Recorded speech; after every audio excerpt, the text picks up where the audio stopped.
You guys have seen Rick and Morty back up here, right? Yeah, I haven't Yeah, seen it. okay. Thank you. He's on my side. Ignorance. I'll look it up though. If I'm you a like- sucker for cartoons. If you like Futurama, you'll like Rick. I love Yeah, Futurama. that's Yeah. the Like I'm not a. typical logic. Yeah. I'm not a. It's not like it is crude, but it's not like Family Guy crude. If that makes sense. It doesn't matter to me. Yeah. Like I said, I watched the first few episodes to decide whether or not my youngest is old enough to see it. And you know, he lives with me and my husband, so yeah. Yeah, it's fine. I would be okay with like a 12-year-old watching Rick and Morty. It's It's yeah. a little depressing, like because he's like a typical. It's funny, but it's like Rick is he's just like the smartest person in the universe, and his conclusion of like philosophy is nothing matters. It doesn't. Nothing at all matters. Nihilism is Yeah. the final answer. The Yeah. smartest guy in the universe. He's like, it doesn't matter. Everything. Yeah. Okay, this is a dumb point. Do they stick to that and make it funny, or do they actually wander into the realm of, well, now that I've decided it's all hopeless, what do I do? So there's a lot of twists with that. Yeah, I'd say a little bit about depending on which Yeah. part of the There's a which lot of story, twists like with that. So Oh, look. Hey, We are are we on. if you joined us, we are discussing Rick and Morty. on? Which is a very serious matter indeed. Yes. So are we on, Jeremiah? Yeah, we're on. All right. Well, welcome to Judge Class, and thank you, Paragon City, for hosting us. We're starting just a little bit late this week, so I'm going to go ahead and charge through, make sure we cover everything before we get kicked out of here for the next group. Introduce yourself, Kai. That's right. I'm Kai, in case you don't remember me from the exceedingly long lesson that I did before on the keyword abilities. But today I'm going to be talking about casting and resolving spells and activating abilities. Unfortunately, it is a much shorter topic, so hopefully we'll be out of here before it gets too late. Next slide, please. Oh, that's magic. My Yeah. bad. I wasn't ready. Now, if you're a very beginner at Magic, casting a spell seems really, really easy. Oh, I tap a white, I tap a red, I throw down a Boris Charm, and I laugh maniacally because my opponent's about to die. And, you know, 90% of the time, that is all you need when you're casting a spell. But as a judge, you're going to get into more complex situations where you're actually going to have to know all of the official steps to casting a spell. It is a much more complex problem, or sorry, it's a much more complex process than you probably think it is. Go ahead, next slide. Now, I was taught the steps to casting a spell using this very memorable mnemonic, all crazy teens do try magic pills. Of course, the guy who was my mentor was very morally upright, and he insisted that all crazy teens don't try magic pills. Whatever your alignment, you can pick your phrase. All I care is that you remember it. Next slide. The A for all crazy teens stands for announcing the spell, and then you put it on the stack. The C, choose your modes. T, target. D, distribute. T, total the cost. M, mana abilities. P, pay the cost. So one last time. All crazy teens do try magic pills. Now the first step is stupid easy. You just say the name of the spell that you're casting and you put it into the stack. The stack is one of the official zones. You guys hopefully all remember that, okay? So the next one is choosing your modes. Now this is the point in casting a spell where you're going to make the decisions required to be made before the spell is resolving. The list is limited. It is finite and it's not all that long. I'm not covering all of them here, but these are the major ones that you're going to come up against, so you need to be aware of them. The first one is which mode or modes are you choosing? It's going to be represented by our card over here, Ojutai's Command. Okay? It's an instant, and it says choose two. You can return target creature card with a converted mana cost 2 or less from your graveyard to the battlefield. You gain 4 life, counter target creature spell, or draw a card. Okay? And of course, you can pick any 2 of them. And that does need to be chosen right here so that your opponent can be deciding whether or not they want to counter it. Okay, next slide. The next choice that you're going to want to make is whether or not you're splicing. Our splice is represented by Desperate Ritual. It's an instant arcane. It adds 3 red mana to your mana pool. You can splice it onto arcane. This is an old keyword ability. If you play Modern or Legacy, you're going to run into it a lot more than if you do Standard and Limited. So be aware that if you are dealing with the older styles of Magic, splicing happens here. Next, the alternative or additional costs. Now, the Apex Hawks have a multi-kicker, and you can always tell the additionals. They're really beautiful. They usually say you may pay an additional. Oh, look, additional. It's an additional cost. The alternative costs are things like cyclonic rift, overload, those kinds of things. But if you are going to be paying an alternative or additional cost, you decide it right here, still only on the second step. Next one. Miscutter Hydra is representing what is the value of X going to be. That is also chosen right here, immediately, now, okay? 1 green and let's go with 5. I'm feeling flush with mana. And then it'll come out with 5 +1/+1 counters on it. Next, the hybrid costs. You see these around. I usually see them in Commander. They're probably a lot more common in the older styles of Magic. Okay, we'll go right here. These mana have the line through them with 2 different types, and they do have all kinds. You get red, blue, red, green, etc., etc. Divinity of the Pride has both the hybrid cost of white or swamp. Hybrid costs can be paid with either white or black, and when you are choosing your modals, you're actually supposed to say whether you're going to be paying with 4 white and 1 black, 3 black and 2 white, that kind of stuff. Next, we have the, do you want to say this one for me? I'm going to Gitaxian. No, we want to hear you say it. You want to hear me make a fool of myself. Okay, Gitaxian Pro. Hope that was it. That was right. You'll notice that its little mana symbol over here looks a little funny. Well, it's blue, right, like an island, but it's got that funky symbol on it. It stands for the Phyrexians, okay? And that is a Phyrexian alternative cost where you can choose to either pay it with the 1 blue, an island, or you can pay it with 2 life, okay? So these are the major things that you will be choosing when you're choosing modal. Okay, next slide. Then you pick your targets. Now, the target is usually very, very easy, but there are a few rules that you need to memorize to go along with it, okay? The first rule is that the same thing, the same object, item, permanent, etc., can't be chosen more than once for one spell if there is only one instance of the word target. With Pinnacle of Rage, we have our sorcery, and it reads, Pinnacle of Rage deals 3 damage to each of 2 target creatures and or players. I know that it seems a little obvious, but you will run into this question. Someone will try and target the same creature twice. Because, well, it's a creature, and I can do this twice. Why can't I target that creature twice? Well, that's why. There's a rule that says that you can. However, next slide. Let's say that you got Part the Water Veil, okay? And you awakened it for 6 when you cast it. And so now you've got a land on the board that has 6 +1/+1 counters on it, and it is a 0/0 elemental creature with haste. So it's a land, creature, 6/6. And my opponent, brilliant, horrible person that they are, decides to cast Chandra's Revolution. It is a sorcery that says Chandra's Revolution deals 4 damage to target creature. Tap target land. That land doesn't untap during its controller's next untap step. This is a beautiful example of when a card has 2 instances of the word target, and it can target the same object. We have a creature and a land. So I can target it as the creature to deal 4 damage to it, and I can target it as a land, and it won't untap during its controller's next untap step. Okay? So the rule is, if there's one instance of the word target, you have to pick the different targets. If there are 2 instances or more of the word target, you can pick the same object so long as it fulfills all of the required targeting requirements. I know, repetitive, right? Expectations, whatever, you'll figure it out. Okay, next one.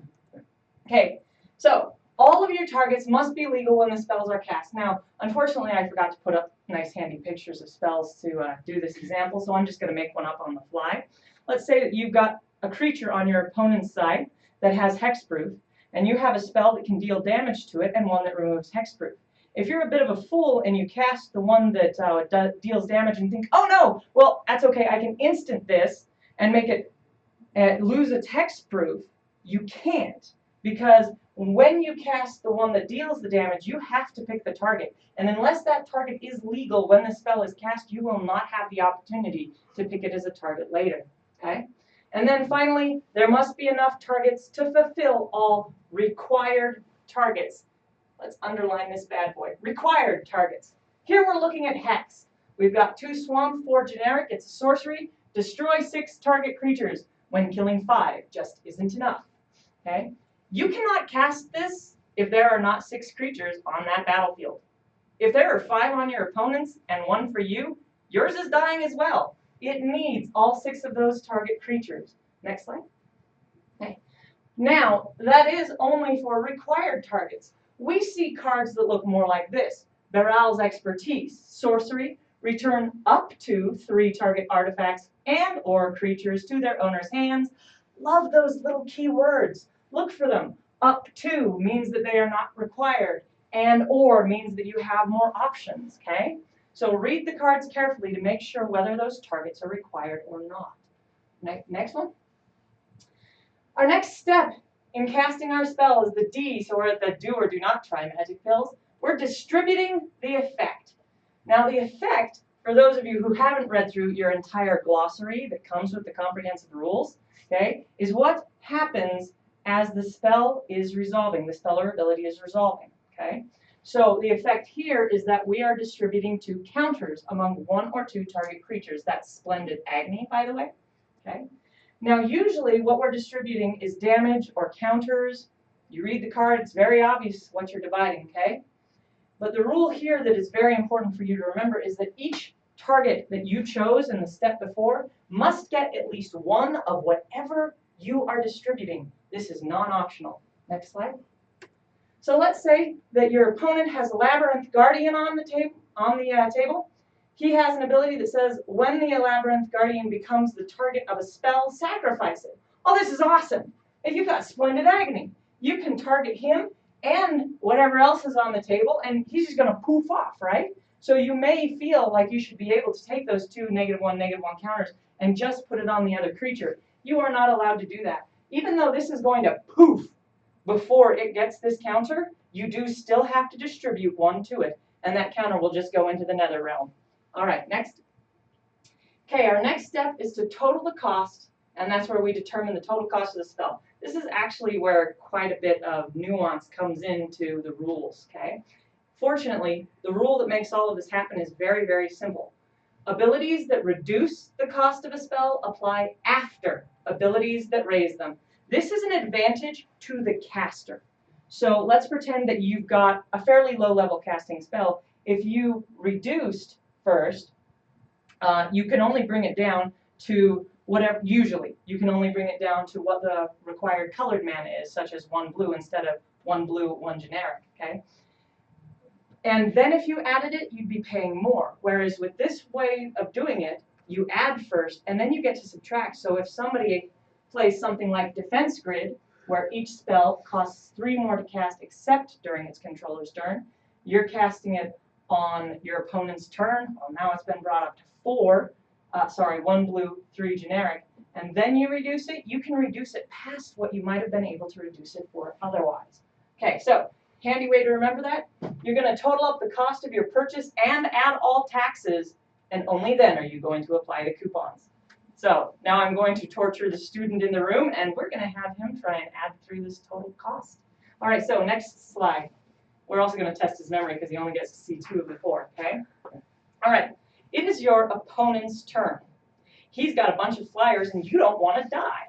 You've got a couple creatures on the board, so you're going to cast Aerial Formation, and you are going to choose to strive it once. Pop quiz, when do you choose to strive it?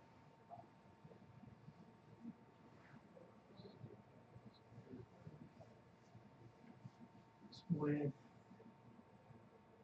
All crazy teens. right. I'm thinking what this means. Announce, choose modal, target, distribute, total the cost. It is in one of them. I've already mentioned it. Isn't that the second one? It is. It's choosing modals. That's exactly correct. It is considered an additional cost. Okay? So you're going to choose to splice. Okay? And now, before any other taxes and discounts, how much is this spell going to cost you? 2 generic, 2 blue. Perfect. And thank you for using the proper word generic instead of colorless. Ever since that ridiculous Eldrazi incident, we've had to be more careful with that. Okay? But you also happen to have Baral, Chief of Compliance, on the board under your control, and he says that instance and sorcery spells you cast cost 1 generic less to cast. Aha! Aerial Formation is an instant, so it will apply. Go ahead, next slide. Here's where the memory test comes in. You also have Jace's Sanctum on the board. Instants and sorcery spells you cast cost 1 generic less to cast. And because it is your opponent's turn, his defense grid is also applying. So each spell costs 3 more to cast, except during its controller's turn. So, you want to toggle back for a moment? We'll have a little mercy cave. So aerial formation should be blue, blue, and 2 generic, but with the 3 other cards on the table, and recalling the rule that we add up, and then go ahead and let's figure out the total cost. So it would be 2 blue, 5 generic, and then you would apply the reductions. So then it would be 1 less from Brawl and 1 less from Jace's Sanctum, so it would be 3 generic, 2 blue. Perfect. All right, you got it absolutely in one. See, like I said, it gets pretty complicated depending on the battlefield, but the rule is simple, so knowing that one rule will get you through most of the messes. Now, once you tally up the cost, it becomes locked in. You will not be paying more than that, okay? This rule, I've never seen it come up, but I don't usually work the more complex games of Magic, but you do need to remember that this is the point that locks in the price that you're going to pay.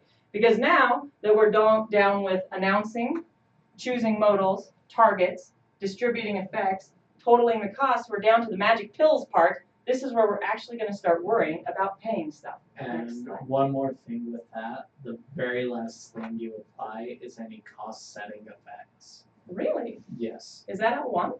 What? Is that an L1 or is that an L2?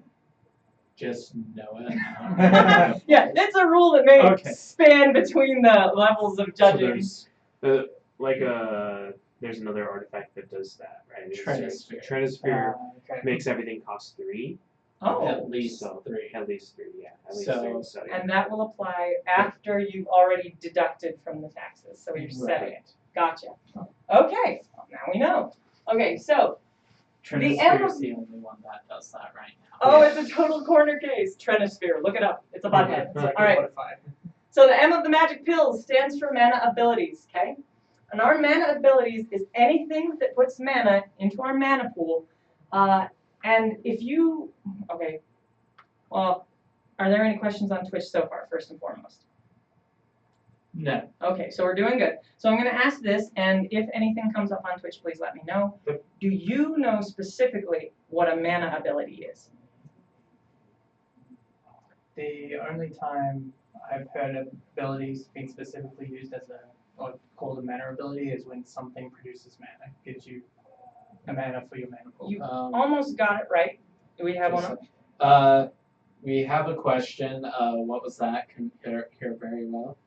I'm trying to make sure that we all know very specifically what makes something a mana ability. This is one of those beginner questions that I needed to know when I was learning a judge, but most people coming in to study judging may already have a good grasp on. So I wanted to find out if there was anyone who needed to know what a mana ability was. 3 requirements. All right. Okay, so there are 2 types of mana abilities. The one that we worry about the most often is activated mana abilities. I have 2 examples of that here. Well, 3 technically with the land, but 2 with Rattleclaw Mystic and the Eldrazi Scion. The other one is called a triggered mana ability. So, activated mana ability first. The activated mana ability is an activated ability, which means it's going to have a colon. Oh, there it is. And don't worry, we'll talk about more about those in a minute. It must put mana into your pool. It cannot have a target. That's what makes it a mana ability. These are important and cool because, what's the other one? It can't be a planeswalker. Ah, thank you. It can't be a planeswalker ability, which is important because isn't it Chandra Torch of Defiance that adds those 3 red? Yeah, Chandra Torch of Defiance is not a mana ability. That is actually a planeswalker ability, and they are different. So, that is a activated mana ability. A triggered mana ability is something like Mirari's Wake. Now, unfortunately, I don't have a slide of it, but if you look it up, you'll see that it is a triggered ability, which means that it starts with when, whenever, and at. We were talking about how Trinisphere is the only cost setting effect. The guy commented it. Oh, okay. That's the one he Yes. was looking for. Okay. Yep. So the triggered ability is going to start with when, whenever, or at, and we'll go over triggered abilities more later on. But the triggered mana ability will go off when a mana is being put into your mana pool through some other effect. It will not have a target. Is that correct? And is there one more? that you remember off the top of your head? I'm sorry, what was that? Triggered mana ability. What makes it specifically a mana ability? Triggered advanced manager. Yeah, I know, right? And there's no target. That's all it is. Those ones are ones you don't have to worry about much, but the activated mana ability you want to be able to identify very quickly because the mana ability can be activated more often than a normal activated ability. For example, right now, in the middle of casting a spell, you can activate an ability, okay? But only if it is a mana ability. So, Rattleclaw Mystic, we're going to tap this puppy and we're going to be able to add a green, a blue, or a red to your mana pool. Yes. Okay, Forest, we tap this and add a green one to our mana pool. If you look at the really, really, really old lands, you can sometimes see it. And they have the tap symbol and adds one to your mana pool. This is a mana ability. Okay, then the Eldrazi Scion. Its activation cost is to sacrifice this creature. There's that little colon we were just talking about. And it adds one colorless to your mana pool. Okay? So at this step, you're going to be activating your mana abilities, and it's going to pool all that mana right where you are, and then you're going to pay it. So toggle next one. Pay the costs. Very few simple rules you need to know about that. You're going to pay the total cost in any order. The important parts, it does have to be the total cost. There are no partial payments allowed ever. If you cannot pay a full cost, you're out of luck. Okay? And you can do it in any order as long as it's paying. Okay? Remember, activating mana abilities is not the same as paying. Do know that those are different, okay? Now, paying the cost can include various things, not just emptying the mana out of your pool in order to pay for the spell. It can include paying life, sacrificing a creature, mana, blah, blah, blah. Angelic Purge over here. We've got white and 2 generic, sorcery as an additional cost to cast Angelic Purge, sacrifice a permanent. You have to pay that in order to have it cast. Okay, next one. So, question quiz time. We've got a Rattleclaw Mystic. We want to cast Angelic Purge. Can I use his mana ability and then sacrifice him in order to pay the additional cost? You're my only victim, so I guess you get to answer. Or if anyone in the chat wants to. You can, okay? Can you give me a really good judge explanation why? You can use the mana ability first, and then after that you have to pay the total cost of Angelic Purge. As part of the total cost, that's when you have to sacrifice a creature. So you use the mana ability first, sacrifice the creature. Perfect, and that's why knowing the steps of the casting a spell is so important. It's magic pills, mana ability, and then you pay the cost. We've already got that green, blue, or red sitting in our mana pool before we sacrifice this creature. Next slide. How about this one? We've got the Eldrazi Scion. Sacrifice this creature, add 1 colorless to your mana pool. Can I use his mana ability before doing Angelic Purge? You can, but you can't sacrifice it. Exactly, because it is already sacrificed. It was sacrificed in the previous step of casting a spell. All right, so next one. All right, now your spell is cast.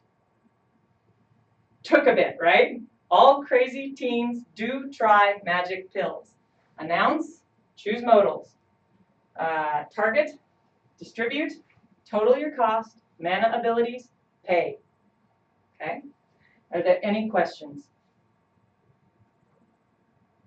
Not too hard. All right, let's go ahead and go on then. Oh, maybe we'll get done easily. Okay.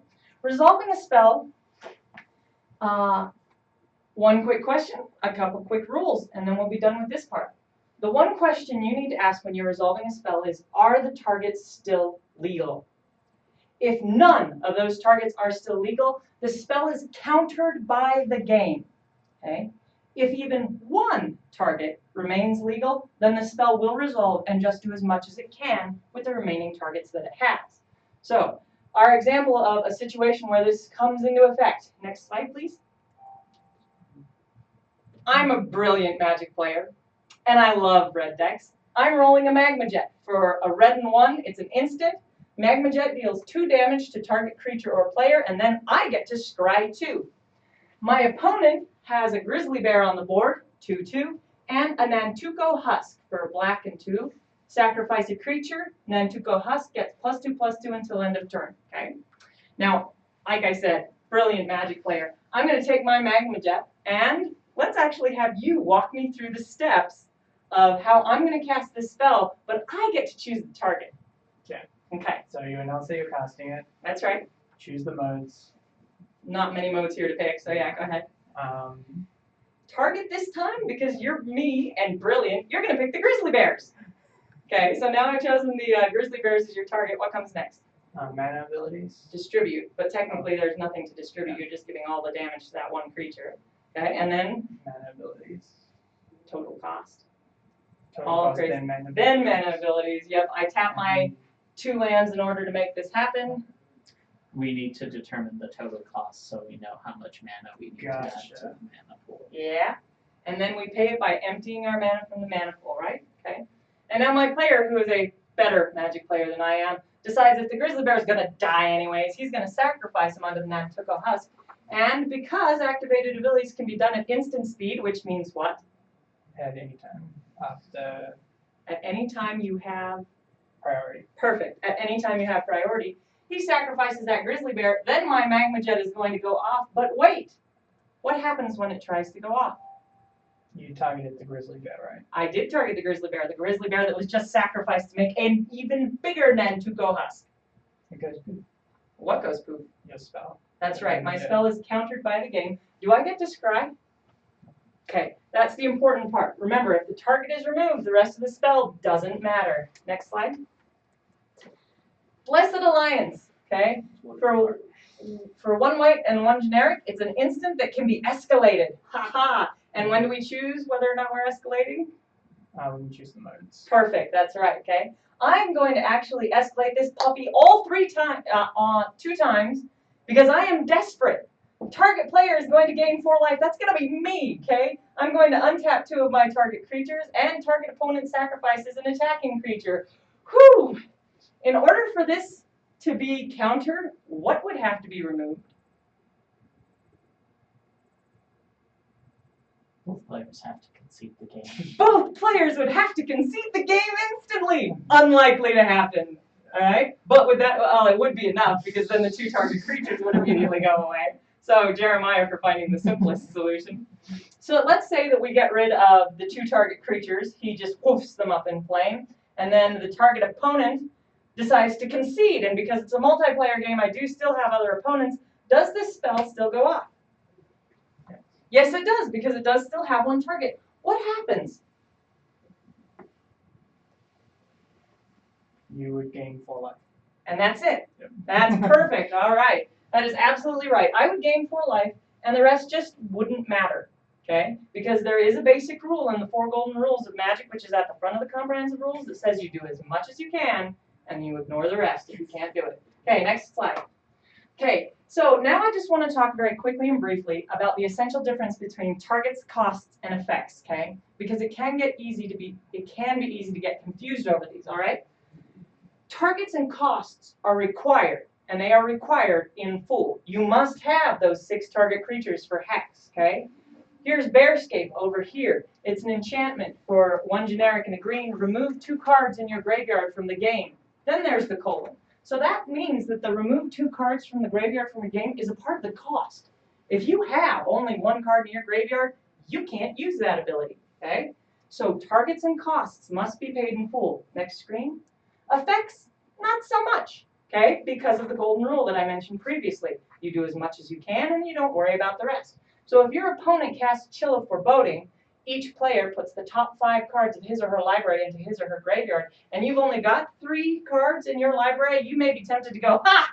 You don't have enough targets! You can't do that! I'm safe! No, you're not.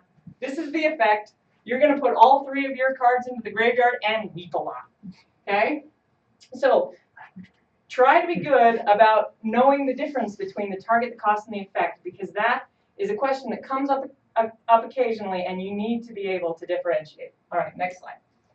Okay, now we've decided I have at least 1 target. This spell is resolving. Whew, thank goodness, okay? And here's how you do it. The first one, by following the order of instructions. Read the bones, sorcery. First, we scry 2. Then we draw 2 cards. Then you lose 2 life, okay?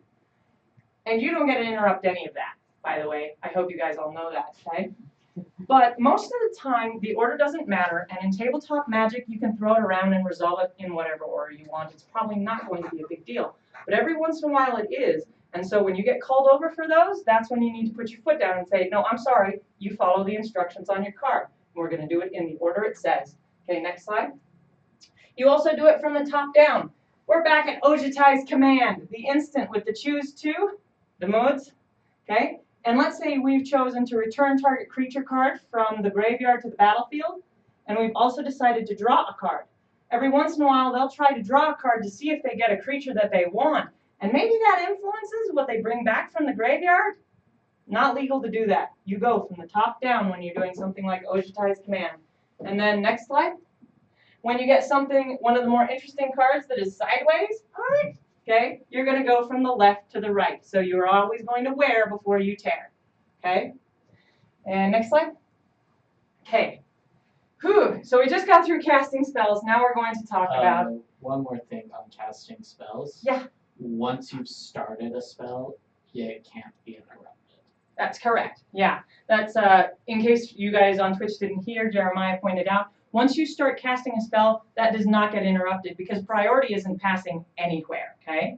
And this is also why it's important that mana ability is able to be activated more often than just a regular activated ability, which we are talking about right now.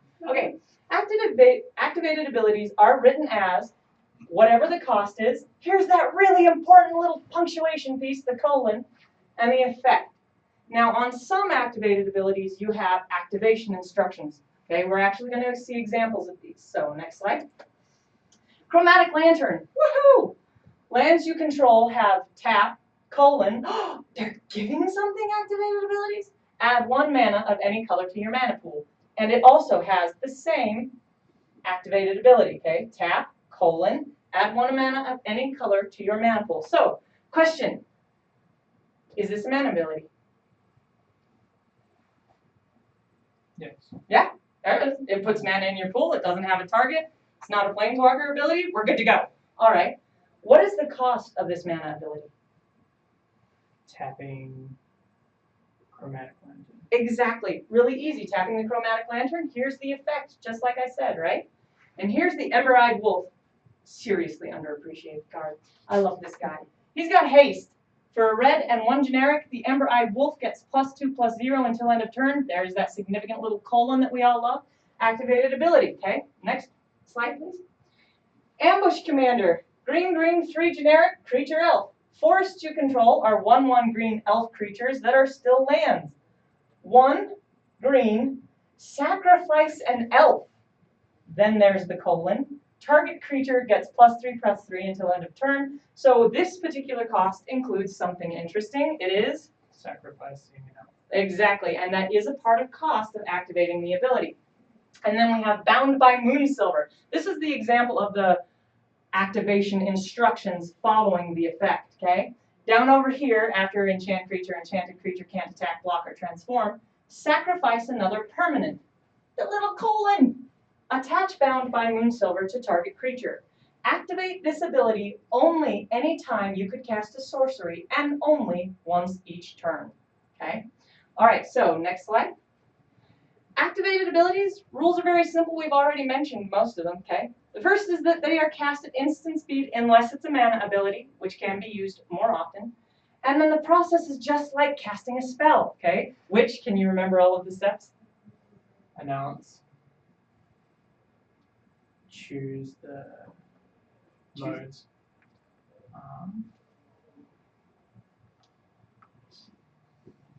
Target. Let's see, all children. No, all crazy teens don't. So you distribute. Take, then it would be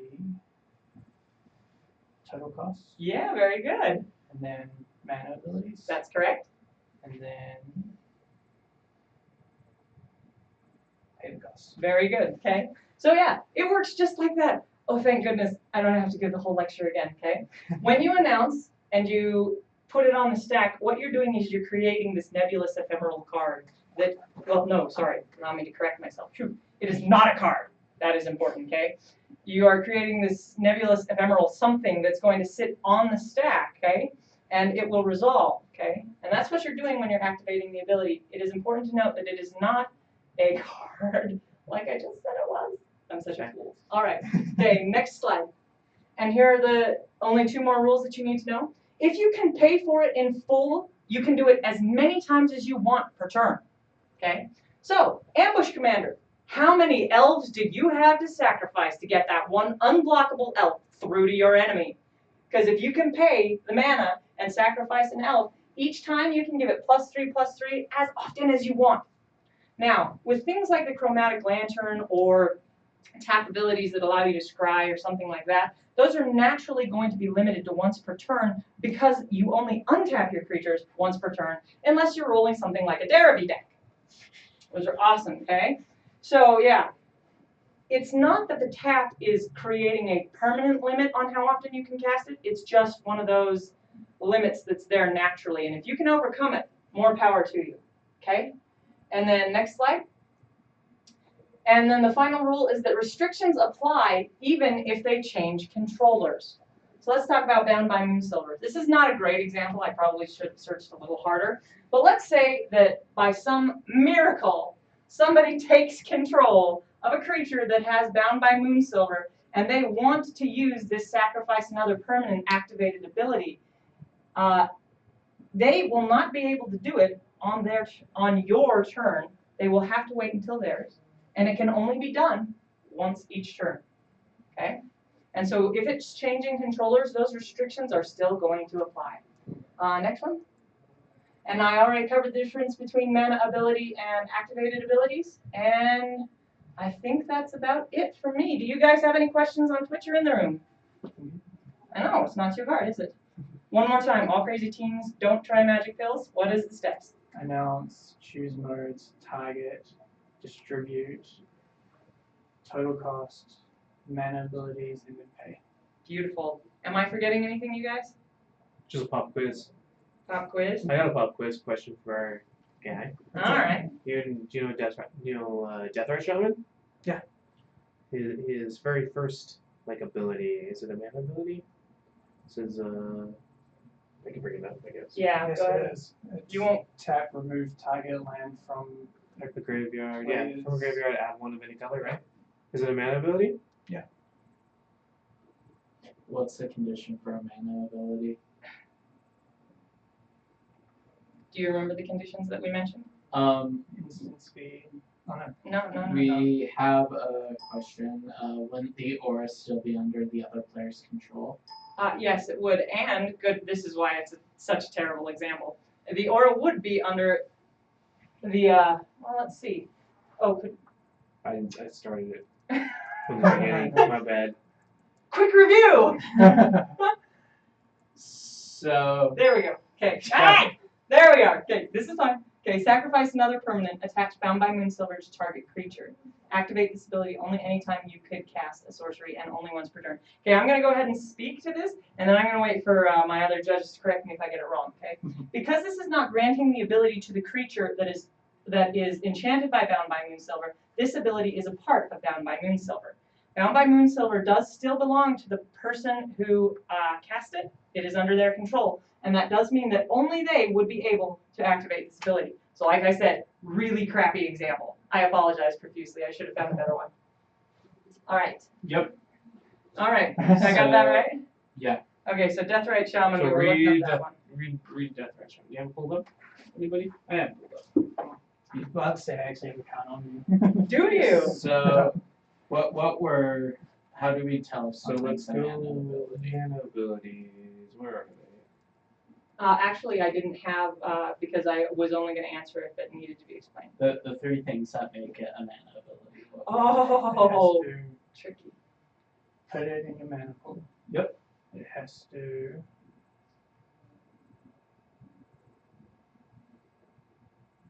The other two are don't things. Or not things. One is not a Planeswalker ability. Oh, that's right. And what's the other one? The one that I actually knew offhand. This creature's actually a virtual planeswalker, to be honest with you. I forgot. The third one is things can't target. Yeah, so this one says exile target land from a graveyard, add one mana of any color. So that it's a tricky one. It does come up. That's why I always bring it up. So that's just an Yeah, activated that ability, one not is- a mana It's just an ability. activated And ability why is that significant? because Go to, not you. It changes when you can do it. Perfect. That's exactly right. Okay. Oh, any final questions or any other pop quizzes or input from the judges? So if I have 2 chains of left stuff, We talked about that last week, Jeremiah. jeez. Jeremiah, I concede. we talked about this.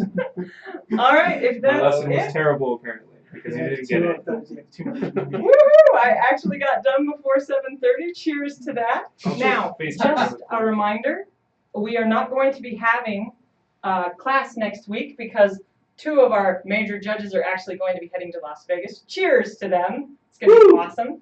So hopefully we will see you back in 2 weeks, 6:30, here at Paragon Cities or on Paragon Cities Twitch channel. Anything else, you guys? yeah, be sure to check out Paragon City Games website and Their Facebook maybe Facebook page. Stop in the store, pick up some of the cards you saw in the lesson.